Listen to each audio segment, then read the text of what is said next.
Baixe sua cabeça, vamos orar. Vamos nos preparar para aprender um pouquinho mais a palavra.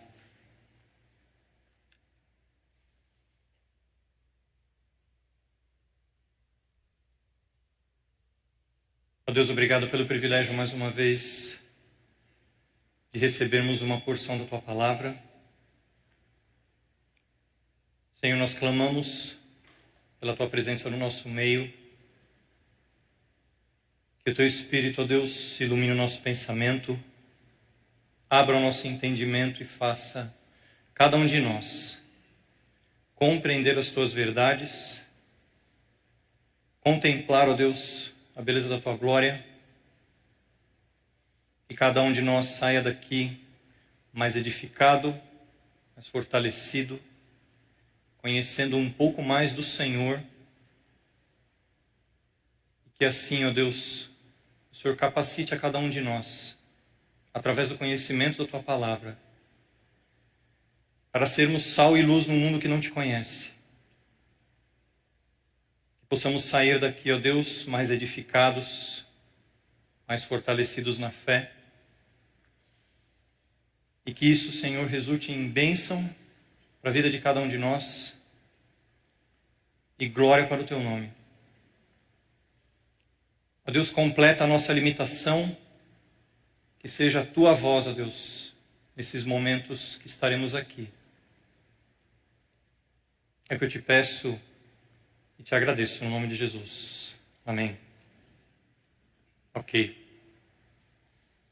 Queridos, eu quero compartilhar com vocês um texto que abençoou muito a minha vida, anos atrás, e é um texto muito significativo para mim, eu espero que seja para você também.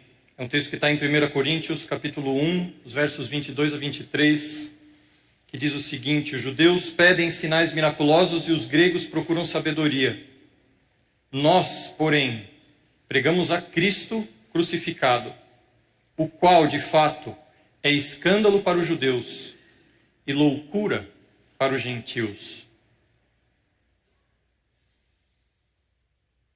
Por que Paulo falou isso? Por que Paulo disse que Cristo é escândalo para o judeu e é loucura para o gentio, para o grego?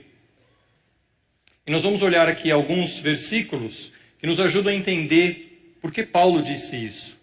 Em primeiro lugar, eu quero ver com os irmãos alguns textos que mostram que os judeus realmente esperavam o Messias. Quando Cristo vem ao mundo, existia uma expectativa, existia um conhecimento a respeito do Messias que viria. Quando Cristo vem, as pessoas falam a respeito disso. Nós vemos, por exemplo, em Daniel 7,13, um verso muito conhecido que diz assim, o profeta Daniel: na minha visão à noite, vi alguém semelhante a um filho de um homem, vindo com as nuvens dos céus. Nitidamente se referindo ao Messias que viria, o prometido de Deus, o filho de Davi. E assim como essa profecia de Daniel, dezenas de outras profecias no Antigo Testamento falavam a respeito do Messias, e os judeus, particularmente os judeus, conheciam muito bem essas profecias. Mas não só no Antigo Testamento, no Novo Testamento nós podemos perceber que as pessoas falavam a respeito disso. Por exemplo, em Mateus 11:3, alguém fala para Jesus: és tu aquele que haveria de vir? Ou devemos esperar algum outro? Aquele que haveria de vir. As pessoas tinham essa expectativa.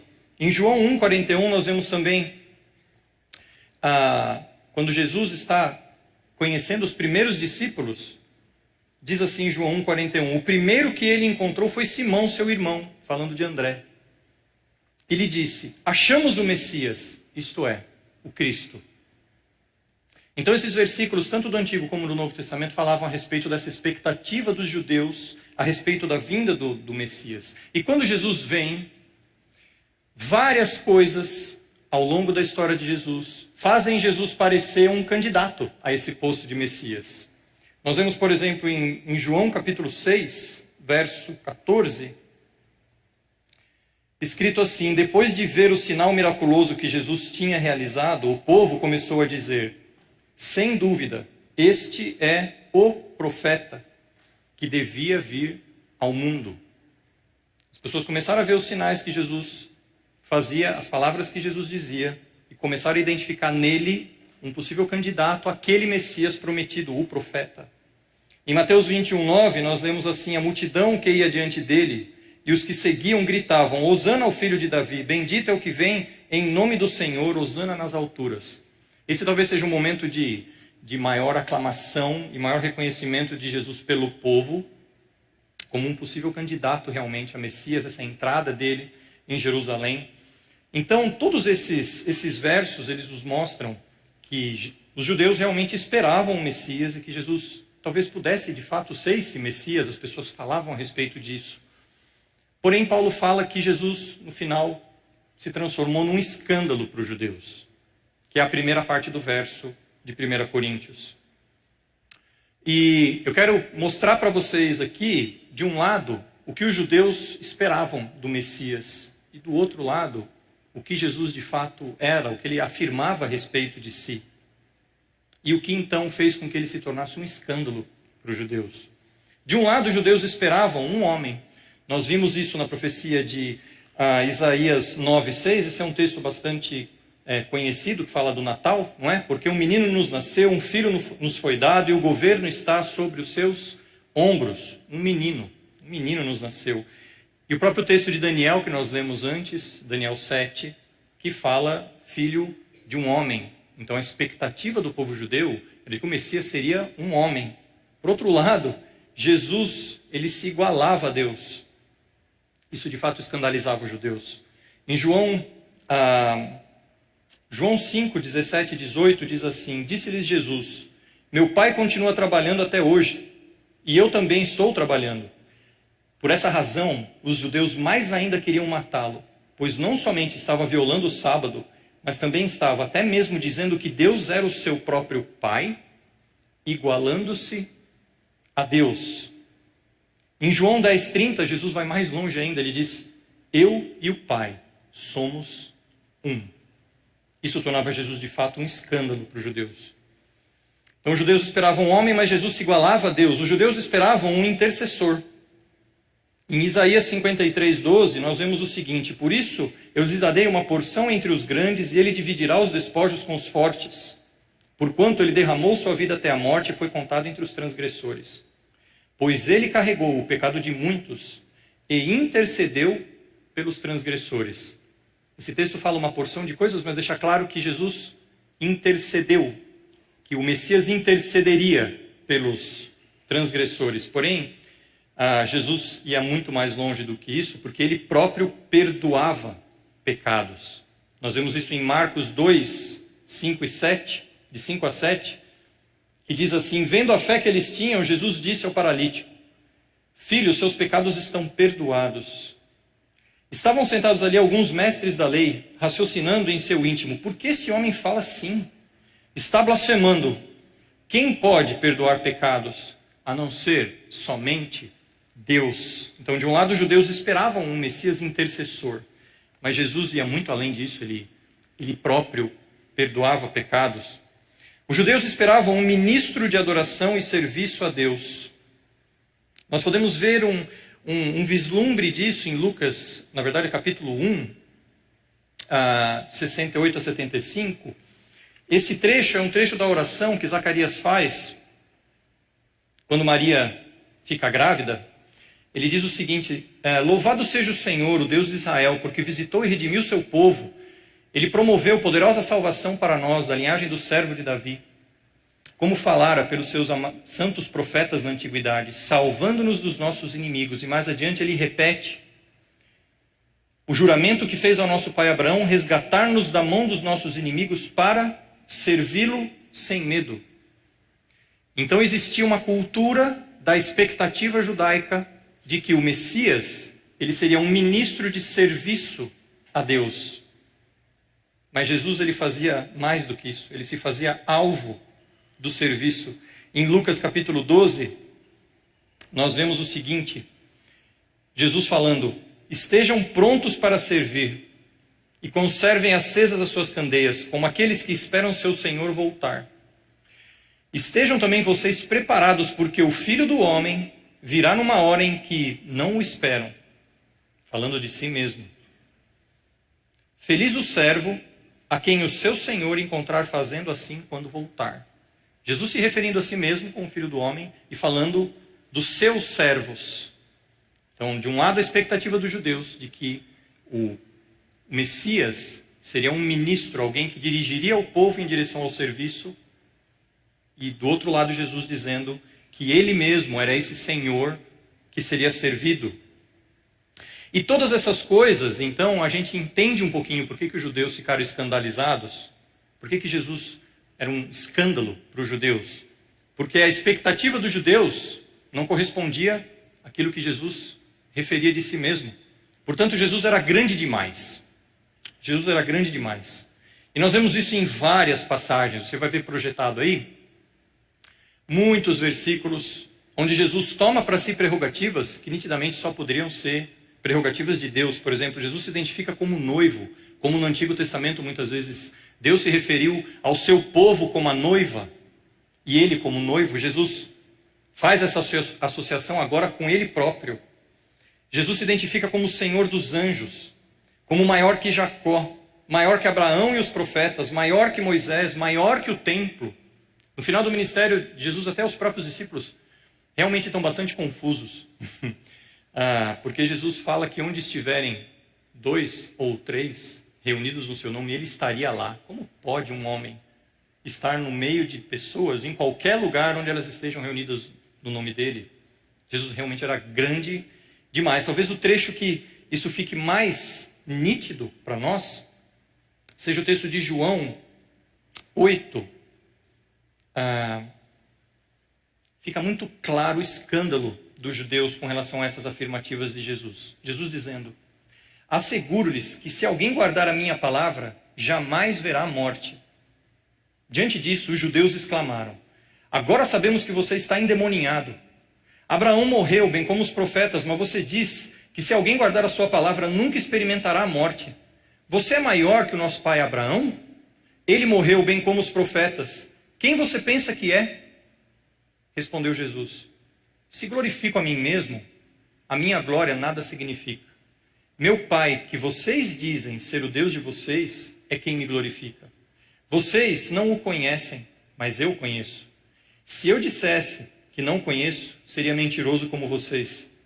Mas eu de fato conheço e guardo a sua palavra. Abraão, pai de vocês, regozijou-se porque veria o meu dia. Ele o viu e alegrou-se. Disseram-lhe os judeus: você ainda não tem 50 anos e viu Abraão?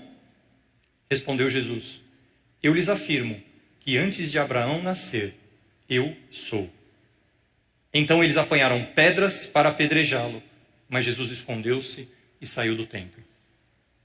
Esse sentimento de indignação com essas afirmações de Jesus, que fazem a gente entender por que Paulo diz que, para os judeus, Jesus é um escândalo para os judeus. Jesus era grande demais em relação à expectativa dos judeus em relação ao Messias.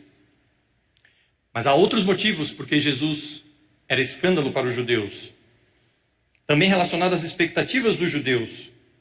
Os judeus esperavam alguém que afrontasse as autoridades terrenas. Nós vemos esse ideário do povo judeu com relação a isso em 2 Reis, capítulo 1. É um trecho bastante famoso relacionado a Elias. Diz assim: em seguida mandou um oficial com 50 soldados procurar Elias, lá no Antigo Testamento. O oficial o encontrou sentado no alto de uma colina e lhe disse: homem de Deus, o rei ordena que você desça. Com 50 soldados. Elias respondeu ao oficial e esses 50 soldados: se sou homem de Deus, que desça fogo do céu e consuma você e seus 50 soldados. E desceu o fogo do céu e consumiu o oficial e os soldados. Era isso que o judeu queria. O judeu queria que Deus mandasse fogo do céu e queimasse todo o Império Romano. O judeu esperava um Messias que fizesse isso. Só que Jesus ensinava submissão. Muitos textos falam a respeito disso, mas se nós olharmos Mateus 5,41, nós vemos Jesus dizendo assim: se alguém o forçar a caminhar com ele 1 milha, vá com ele 2. Isso era um direito que um soldado romano teria sobre um cidadão qualquer de uma das suas colônias. Carregando um grande fardo, ele poderia pegar um cidadão qualquer e passar esse fardo para esse cidadão e falar: você vai caminhar carregando isso aqui para mim durante 1 milha. Era uma coisa que o cidadão teria que aceitar fazer isso aí. De acordo com a expectativa judaica, o Messias torraria esse soldado. Mas Jesus fala, não vai com ele uma não, vai com ele duas. Em Mateus 22, na segunda parte do verso 21, diz assim, então, Jesus dizendo de novo, deem a César o que é de César, e a Deus o que é de Deus. Jesus ensinando a submissão às autoridades. Isso também era escândalo para o judeu. Os judeus esperavam um rei, o fim da opressão. Nós já vimos isso em alguns textos anteriores, mas se você pegar Miqueias, capítulo 5, verso 2, mais uma profecia messiânica, diz assim, mas tu, Belém Efrata, embora sejas pequena entre os clãs de Judá, de ti virá para mim aquele que será o governante sobre Israel. Em outras palavras, aquele que vai governar novamente o nosso povo, livrando o nosso povo dos inimigos. Mas Jesus não dá nenhum sinal de que seria isso. Na verdade, Jesus propõe uma pregação, a pregação de um novo começo de vida para as pessoas, independente da opressão, independente deles estarem subjugados ou não, deles terem uma vida nova. E através da pregação. Se você olhar Lucas 8:5, esse é um texto muito famoso, é a parábola do semeador. E Jesus diz que a semente é a palavra. E ele é aquele que distribui a palavra. E a palavra entra nas pessoas e dá fruto. E isso provoca uma nova vida nas pessoas. Isso também era escândalo para os judeus. Os judeus esperavam sinais e maravilhas. Então, se você pegar o texto de Jeremias 32:20, nós vamos ver Jeremias falando assim, realizaste sinais e maravilhas no Egito, falando das grandes obras de Deus do passado, e continuas a fazê-los até hoje, tanto em Israel como entre toda a humanidade, e alcançaste o renome que hoje tens. Existia essa expectativa de que o Messias faria obras maravilhosas, como representante de Deus na terra, né? Só que Jesus disse que ele não ia dar sinal nenhum. Em Mateus 16:4 nós vemos isso, Jesus dizendo, uma geração perversa e adúltera pede um sinal miraculoso, mas nenhum sinal lhe será dado, a não ser o sinal de Jonas. Então Jesus os deixou e retirou-se. Isso tudo, então, faz a gente entender mais motivos porque os judeus ficaram escandalizados com Cristo. Mas agora, de uma forma diferente, eles ficaram escandalizados com Jesus, porque Jesus era pequeno demais. Eles tinham uma grande expectativa com relação ao Messias, porque eles entendiam que o Messias seria um libertador, um governante, alguém que seria grande para o povo. E Jesus ensinava tudo, parece que ao contrário, não é? Então Jesus parecia ser pequeno demais. Você fala, mas e os milagres que Jesus fez? Não foram sinais? Não foram maravilhas que Deus apresentou? E aí tem uma série de versículos que, se você analisar bem, mesmo quando Jesus estava cercado de multidões e realizava algum milagre, muitas vezes, cheio de gente em volta, quem via com os próprios olhos mesmo o milagre era meia dúzia de pessoas. Em alguma dessas circunstâncias ainda Jesus falava, não conte para ninguém. Então, quando nós pensamos, talvez no poderio religioso do Sinédrio, ou da tradição religiosa dos líderes judaicos, esses grandes líderes nunca viram, não tiveram a possibilidade de ver de fato um sinal miraculoso, como Jesus disse que eles não veriam mesmo. Existia também uma cultura, Jesus era de Nazaré, existia também uma cultura muito preconceituosa com relação a Nazaré. Nós vemos em João 7:41, um membro do Sinédrio falando assim, Nazaré, pode vir alguma coisa boa de lá? É como nós temos aqui no nosso país, não é? Algumas regiões que você fala, o sujeito veio de lá, hein? Complicado. Não tem esse preconceito? Você não ouve as pessoas falando isso? Existia isso com relação a Nazaré. E o fato de Jesus ser nazareno, as pessoas já tinham, inclusive, um preconceito com relação a isso. Jesus chegou a ser acusado de ser samaritano. Mais ainda, Jesus foi chamado até de filho bastardo, de filho ilegítimo, porque, afinal de contas, Maria engravidou antes de consumar o casamento com José. Então, negócio complicado, né? Casou grávida. Talvez não fosse nem de José, e não era mesmo. E o que dizer da cruz? A morte humilhante, a humilhação da cruz. O Messias grandioso, governante, poderoso, libertador, nunca teria uma morte humilhante como a da cruz. Então isso tudo faz a gente entender por que Jesus é um escândalo para o judeu. Tanto porque ele era grande demais, se fazendo igual a Deus, ou porque ele era pequeno demais em relação às expectativas dos judeus. E com relação aos gentios, o verso fala que nós pegamos a Cristo crucificado, que é escândalo para o judeu e loucura para o gentio.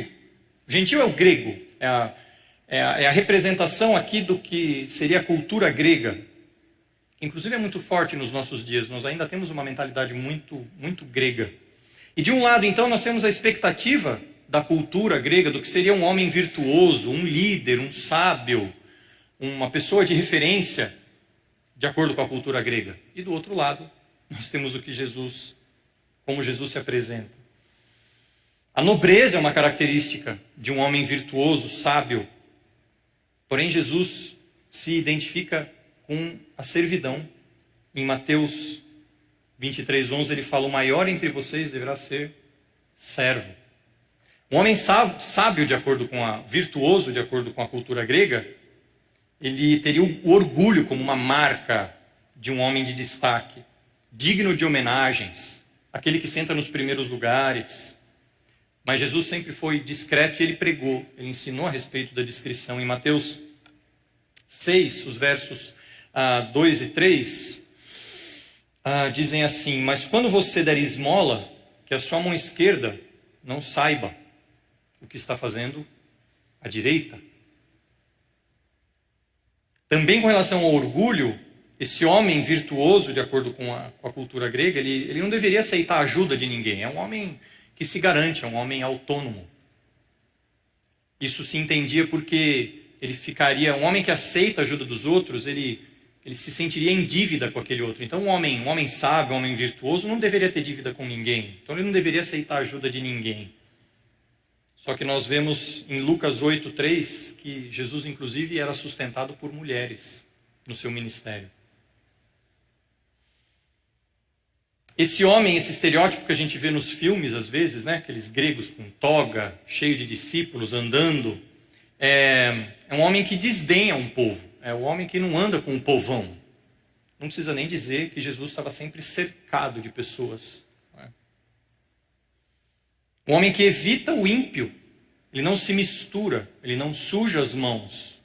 Na cultura grega, é um homem que não faz relacionamento com aqueles que são reprováveis socialmente.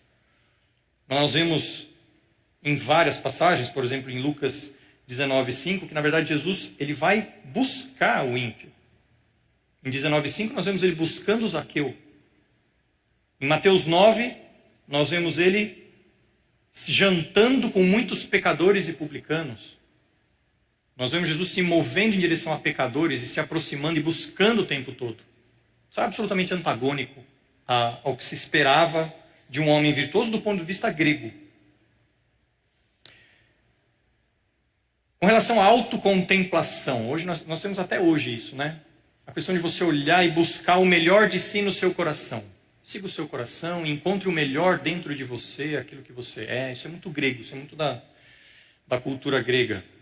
Mas Jesus falava uma coisa bem diferente do coração. Em Mateus 15:19 nós vemos assim, Jesus dizendo: pois do coração saem os maus pensamentos, os homicídios, os adultérios, as imoralidades, os roubos. Então, na perspectiva de Jesus, o último lugar que se deve olhar é dentro do coração. A justiça, do ponto de vista grego, sabedoria grega, era a justiça do olho por olho, a vingança. Mas Jesus pregava o perdão. Na justiça grega se falava do ódio aos inimigos. Mas Jesus dizia que nós devemos amar e amar inclusive aos nossos inimigos. Aquele estereótipo do homem virtuoso na sabedoria grega é o homem que gosta das posições sociais, é o homem envolvido com política, é o homem que sabe argumentar e fazer grandes análises da sociologia e da nossa história. Então é um homem que enche a boca para falar.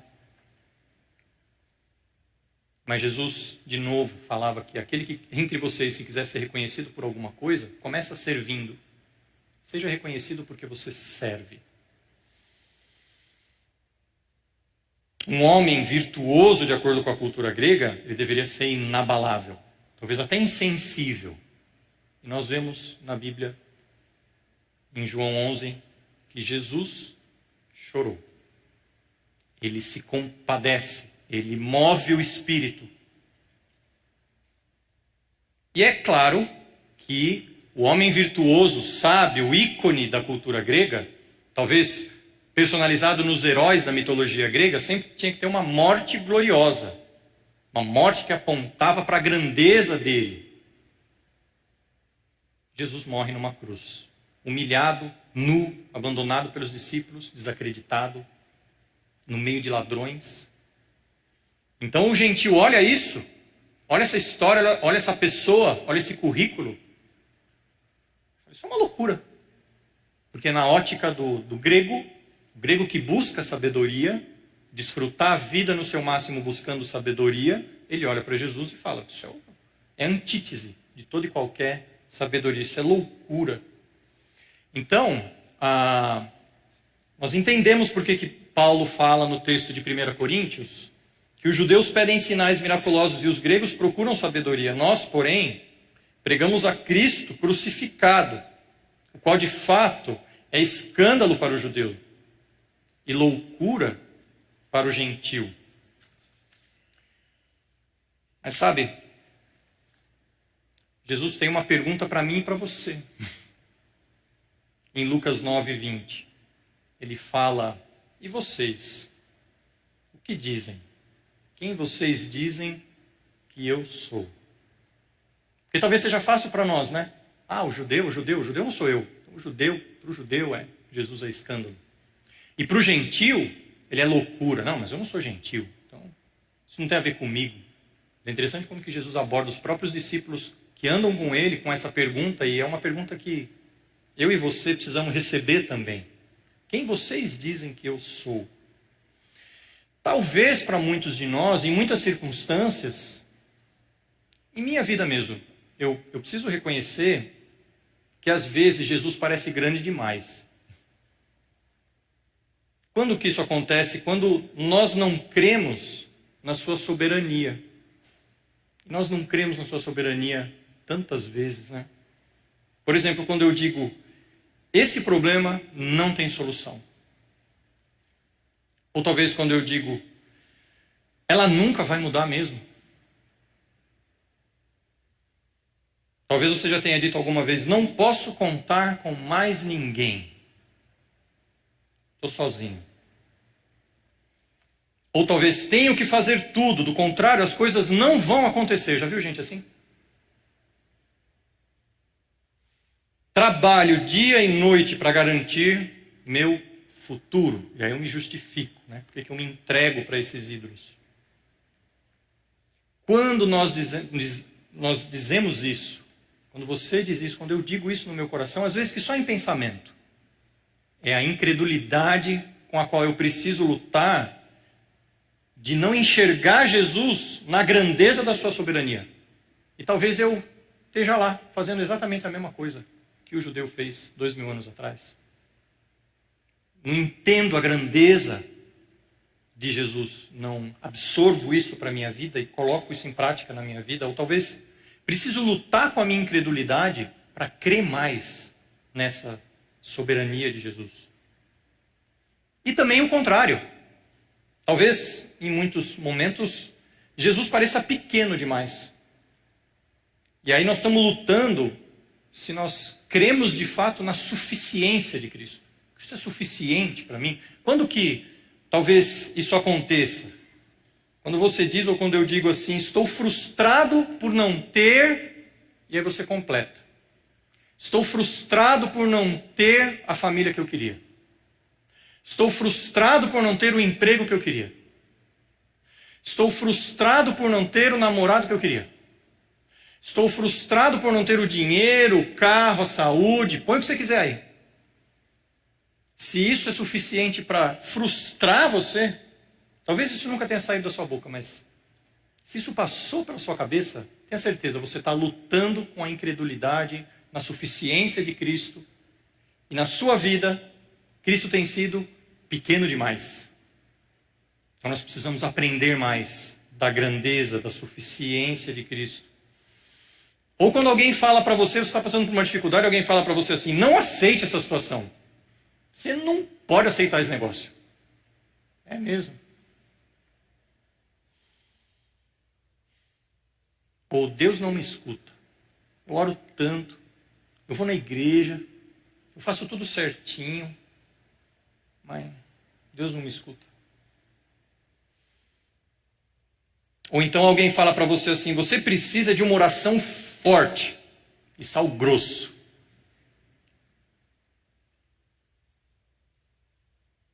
Em todas essas situações, o que está em jogo é a nossa fé na suficiência de Cristo. E quando a gente se rende a esse tipo de pensamento, o que está em jogo aqui é de que, para mim, Cristo está sendo pequeno demais. Preciso aumentar Cristo, a suficiência de Cristo na minha vida. Talvez nenhum de nós aqui pense em sal grosso. A gente é mais sutil. Nosso coração enganoso, ele tem sutilezas maiores.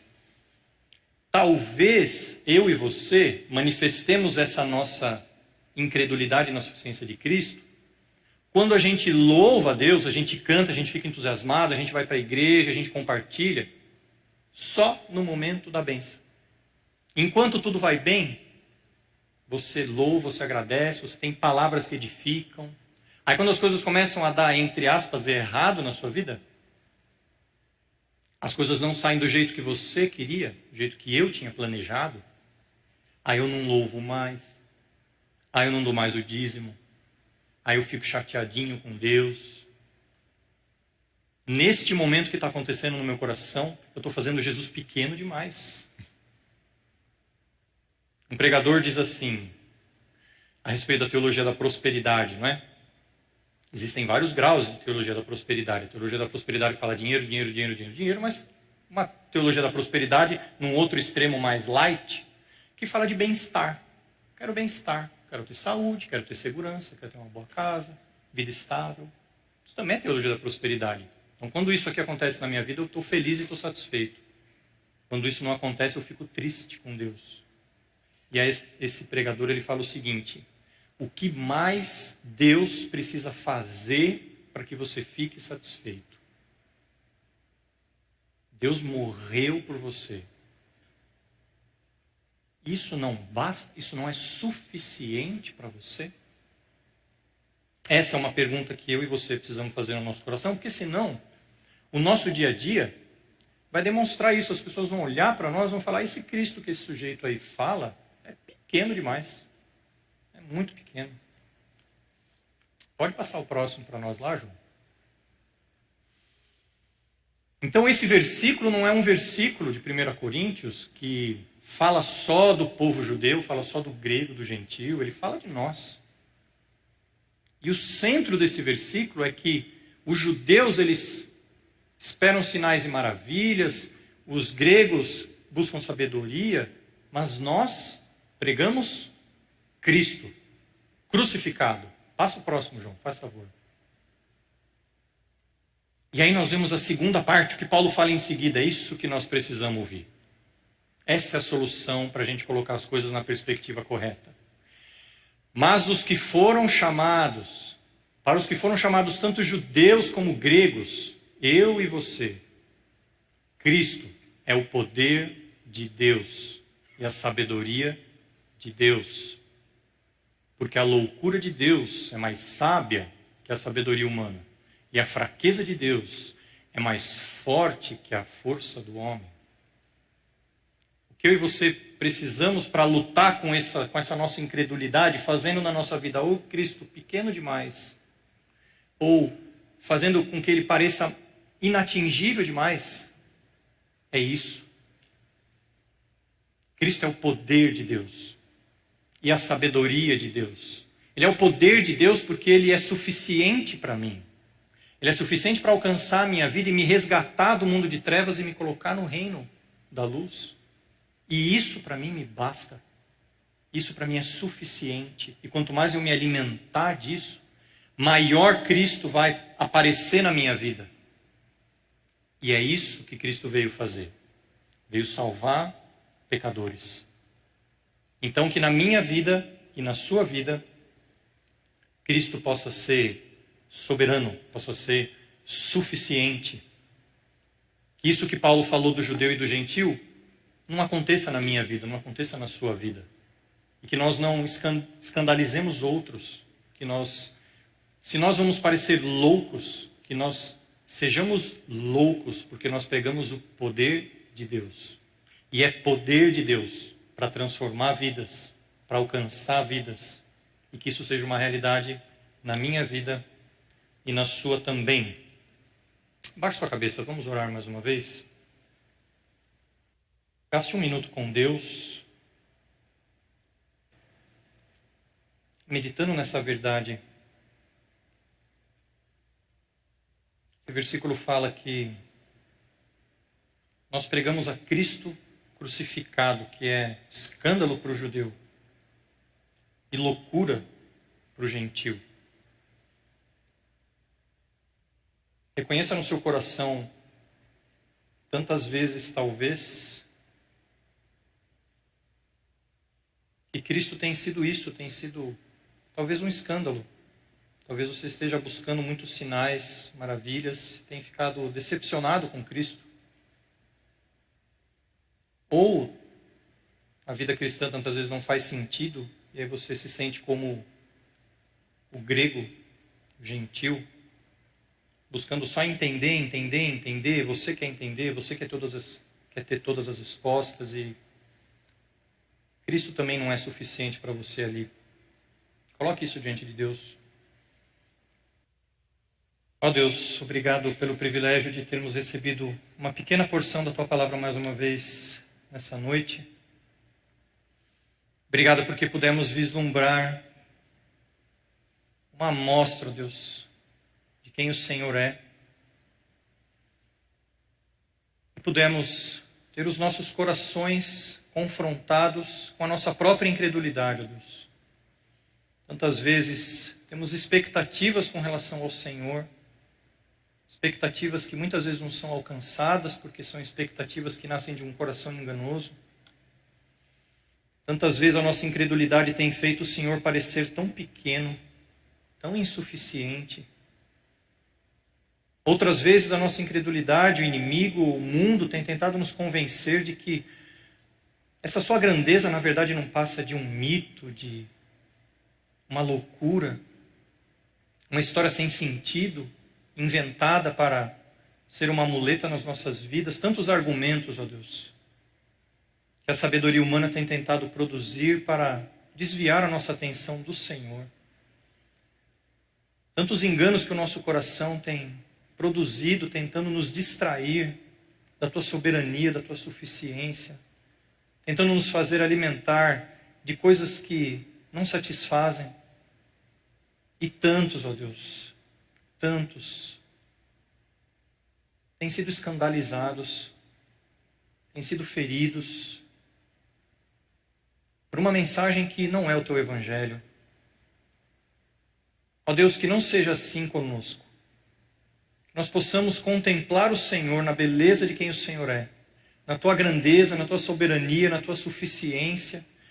E que ainda, ó Deus, que as Tuas verdades possam parecer loucura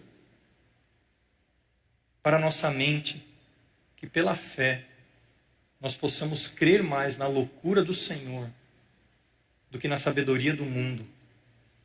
Que apesar da nossa fé, ó Deus, ser tão vacilante tantas vezes, que a nossa fraqueza, ó Deus, se converta em força, que se cumpra na vida de cada um de nós aqui, de que é quando somos fracos, de que o Senhor nos faz fortes. Que pela Tua palavra, ó Deus, pelo renovar do Teu Espírito nos nossos corações através da Tua palavra, cada um de nós possa sair daqui mais fortalecido, sabendo mais quem o Senhor é. E que isso possa ser aplicado na vida de cada um de nós. Que saiamos daqui mais edificados, mais fortalecidos, brilhando mais a Tua luz para um mundo que não Te conhece, ó Deus. É o que eu Te peço e Te agradeço, em nome de Jesus. Amém.